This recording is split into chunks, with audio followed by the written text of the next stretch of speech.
Hi again, welcome to the garage. I'm Pierre. Maybe before we go to the calipers subject, I'd like to maybe shout, two channels. The first one is Rob Renz. Rob in there, he's pretty good at higher precision, how to get effective precision, nice finish and things like that on stuff. He's got pretty good also creative projects in there. I mean, it's really worth the detour. I'm sure you're gonna like. I mean, go see Robin and tell him I sent you. I think he'll be pleased. Also, second channel, it's even a newer player in the machinist ring. He's Joe Piesinski. He's been putting out lots of trigonometry, like teaching. I think he could do it much better than I could do it, because I think he's more used to teaching stuff. Also, pretty good creative and condensed teaching on setting up and just basic stuff, but the really important things when you machine, and makes your life easier. So go see Robin on Rob Renz, and go see Joe on Joe Piesinski, and I think you really will appreciate those two channels. Once again, we're going to be talking about calipers, Vernier, dial caliper, or digital caliper. We're going to be testing 11 of them, one after the other, into known rings, which we already measured in previous videos, and we got a pretty reliable reading on this, so we can use them as a reference for those calipers. We're going to be testing 11 calipers, 2 Vernier, 2 dial caliper, and 2 digital calipers. And 7 digital calipers, sorry. We'll be giving the conclusions at the end, how precise this can be, and what to watch maybe if you want to buy one and have something reliable. So let's get into it. There's a point there with, I've seen a lot of people measuring with a caliper like this, and they'll use the body there because it's more comfortable, it's more, you get a better grip or something, but it's not the proper way to use it. You will interfere a lot with the measurement that you get on the end there, because the body won't be parallel or in the right position for measuring. The proper way is to use, if you don't have a thumb screw there, you use this thumb part there to bring out the carriage, or for inside you push there, or always use, whenever provided, the little thumb screw there. This will assure that the movement is in the intended way and will give you a proper measure. And it's good for these, and it's also good for even the dial ones, or just whatever with the thumb, the thumb purposed pushing or pulling device on it, or the thumb wheel, even better. For this test, we'll be using 2 different diameters. This one's already been done in a previous video that we kind of found out how we could, let's say, measure the inside of a bore pretty accurately. So this one's already done, and this one here, which will be the smaller diameter, I've done it exactly the same method as the first one.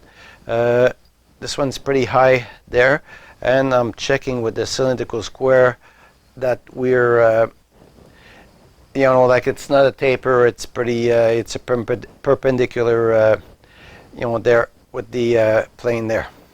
So let's just double check it. I made a stack with the Weber Starrett Weber set, measured like this is something that takes a little bit more time than just like oops, let's go. If I'm using like telescopic gauges or any other method, sometimes it will take less time, but this is pretty accurately measured, like 2 inches, 953 thousandths. I would say plus minus 1/10 of an inch. I mean, there's always every measure's got its like latitude for error, and I would say this is a 1/10 or maybe something around there, plus and minus. So we consider this pretty close for a smaller shop or a home shop. Okay, we'll be comparing the results for the small bore, the big bore, and the different tools. So it will explain itself as we go. Okay, we're starting. This is Vernier 1. This is a Mitutoyo 12-inch Japanese made Vernier. And let's lock this because I don't want to. Okay, that should be tight. And let's read this.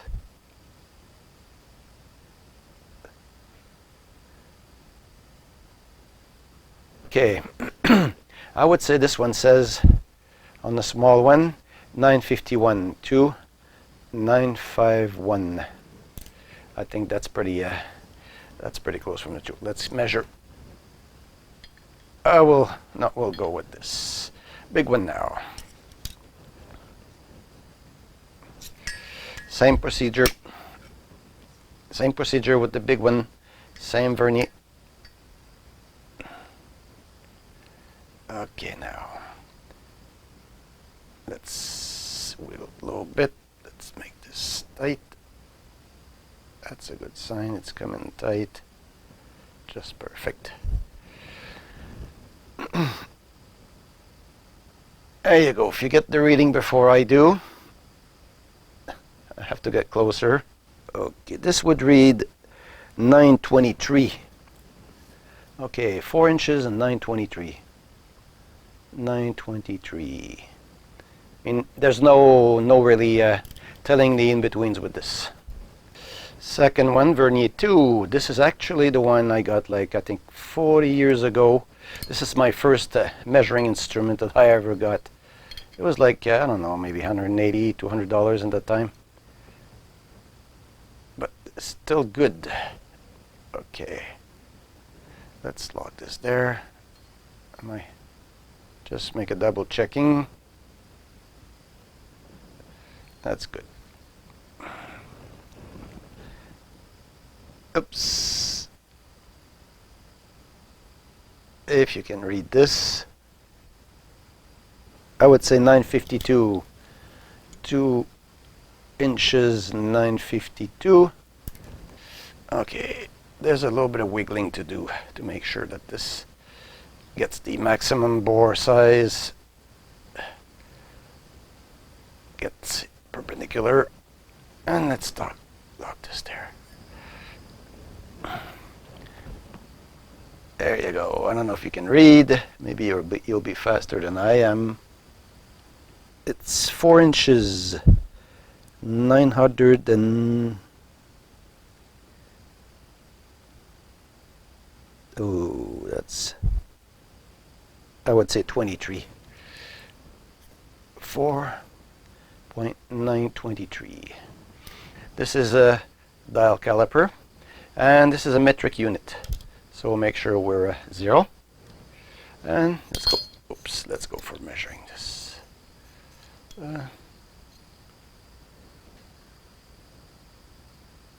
Let's try to get the outmost diameter. And I think that's what we got. Let's lock this.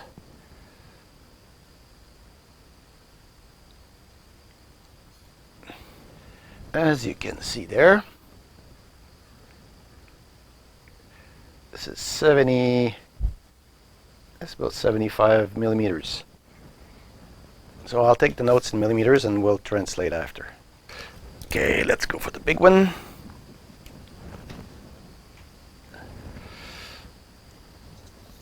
And always make sure you use the low wheel because you're gonna have bad surprises. Okay, get the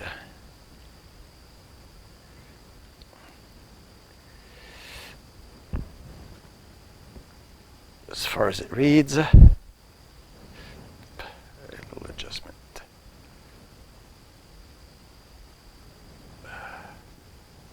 Okay, that's it. I don't know if you can read this.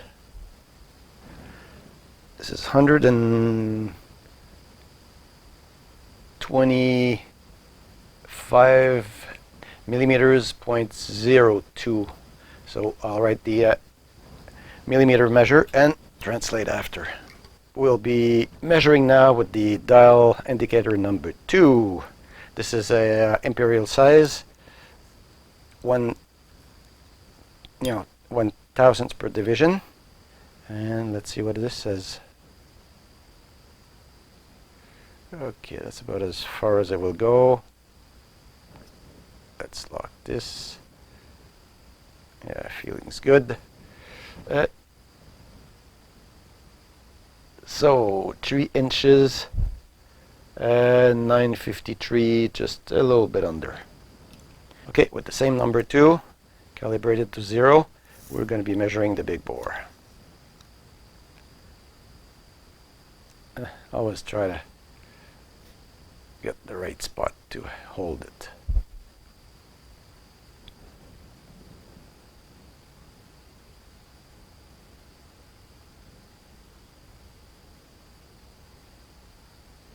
This is there. Feeling's good, yes. Okay. If you can read this. 4 inches, 922. Going with the numeric unit number 1. Make sure everything is ultra clean. Make the calibration. And this is a Mastercraft. That's the pendant of Harbor Freight in the States, and that should be a pretty much similar tool. Okay, let's get this in there. Get the maximum of the bore. Okay, we're oscillating between 956.59. I'll call it 957. 2.957 there. We still at number 1, numeric. Measuring the bigger bore. Okay, trying to reach maximum. Let's. I think we're there. Okay, let's make a call at 4.926. Okay, this is numeric unit number 2. Let's get it adjusted. And let's see what we're getting.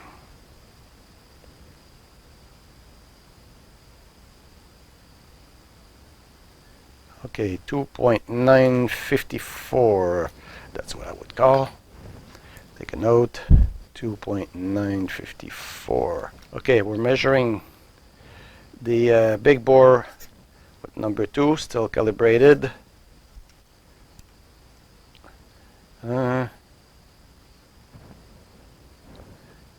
If I had to call it,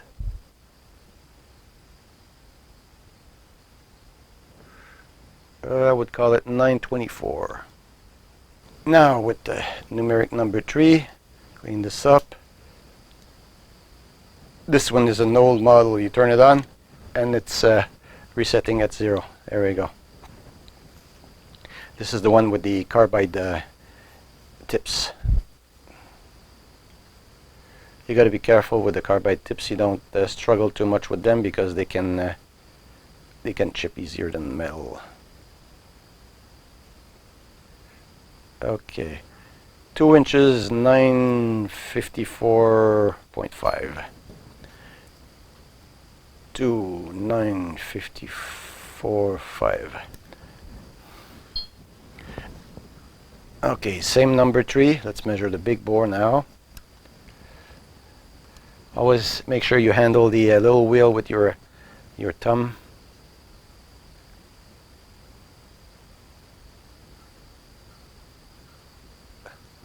Okay, I guess you see it good. 4 inches, 923.5. Okay, number 4, another Mitutoyo, something they're not very worn, but they're not new. Let's make sure it's calibrated. This zeros and same thing when you turn it on. Okay, let's measure the smaller bore.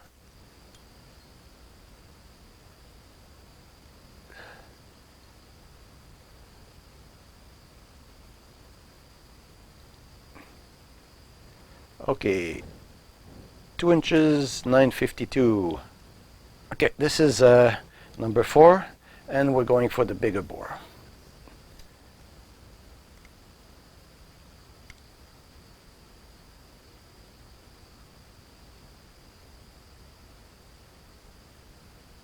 Okay, 4 inches 922 point no, 9 oh, sorry 923.5.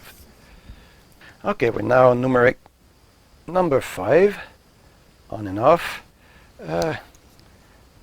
Clean up, make it 0, and small bore. Another Mitutoyo. It's an absolute, more recent. When I say more recent, it's maybe 5-10 years, maybe, I don't know. Okay, 2.952. Okay, number 2 for the bigger bore. It's Mitutoyo. It's calibrated, just don't worry about it. Mitutoyo absolute digimatic, 8 inches. Kind of a more recent unit. Let's make the jaws very parallel to the inside, the biggest possible attainable diameter, 4922. Okay, we got this little one there. It's absolute digimatic Mitutoyo again, number 7. Calibrated. Let's go for the small bore. Let's see what it does. 952.5. Okay, big bore now. Number 7 again. Let's stretch this.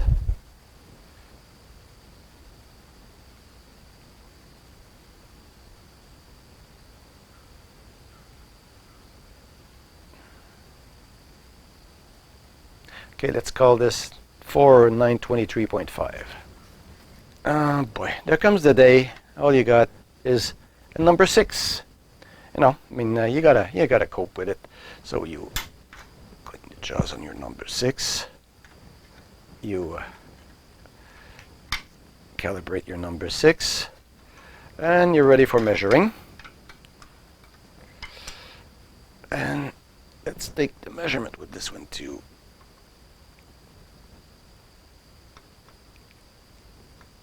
Okay, I would call this 2.953.5. Okay, we're still stuck with number 6 for the second measurement. And since we gotta do it, we gotta do it.